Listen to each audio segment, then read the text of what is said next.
Hello everyone, welcome to our channel literary journey. आज हम जिस पोएम के सफ़र पर जाने वाले हैं उस पोएम का नाम है सक्सेस इज़ काउंटेड स्वीटेस्ट। ये पोएम एमिली डिकिंसन ने लिखी है। ये एक ब्यूटीफुल सी लिरिकल पोएम है जो कि 1859 में लिखी गई थी और पब्लिश की गई थी 1864 में। ये एक 12 लाइन्स की पोएम है जो 3 क्वार्टर्स में डिवाइड है। अगर हम राइमिंग स्कीम की बात करें तो इस पोएम की राइमिंग स्कीम है ABCD। इस पोएम की थीम है सक्सेस, लैक एंड डिज़ायर। इस पोएम में एमिली ने हमें बताया है कि सक्सेस का सही मतलब जो है या फिर उसे सही तरीके से एंजॉय करने की जो बात है, ये सिर्फ वही कर सकता है जो लाइफ में फेल हुआ हो, जिसने अपने लाइफ में फेलियर को देखा हो। और इस बात को समझाने के लिए उन्होंने इस पोएम में एक एग्जाम्पल भी दिया है। अब हम पोएम की एक्सप्लेनेशन की तरफ बढ़ते हैं। Success is counted sweetest by those who never succeed. यानी इसका मतलब है सक्सेस उन्हें सबसे ज़्यादा मीठा लगता है जो अपने लाइफ में एक भी काम सक्सेसफुली नहीं कर पाए हैं, यानी कि वो हर एक काम में फेल हुए हैं। To comprehend a nectar requires sorest need.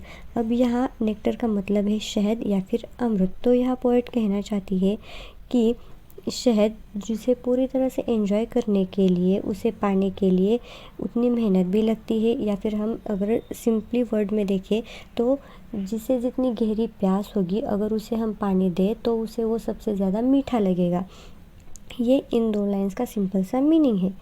Not one of all the purple host who took the flag today. यानी वो एक भी सैनिक जो आज जंग जीता है, जीत का झंडा अपने साथ लाया है, can tell the definition so clear of victory.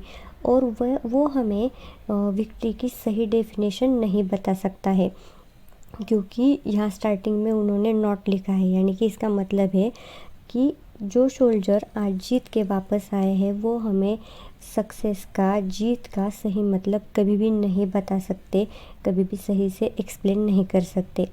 As he defeated dying on whose forbidden ear.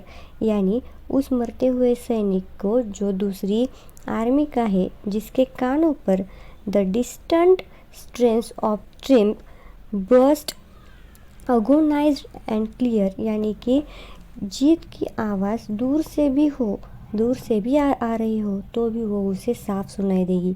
यानी जो दूसरे आर्मी का जो मरता हुआ सैनिक है, अगर उसे जीत की आवाज़ आई तो भी उसे वो मरते वक्त भी साफ यानी कि क्लियरली सुनाई देगी, चाहे वो कितनी भी दूर क्यों ना हो।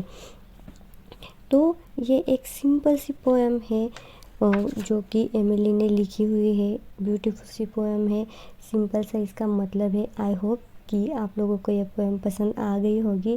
Thanks for watching.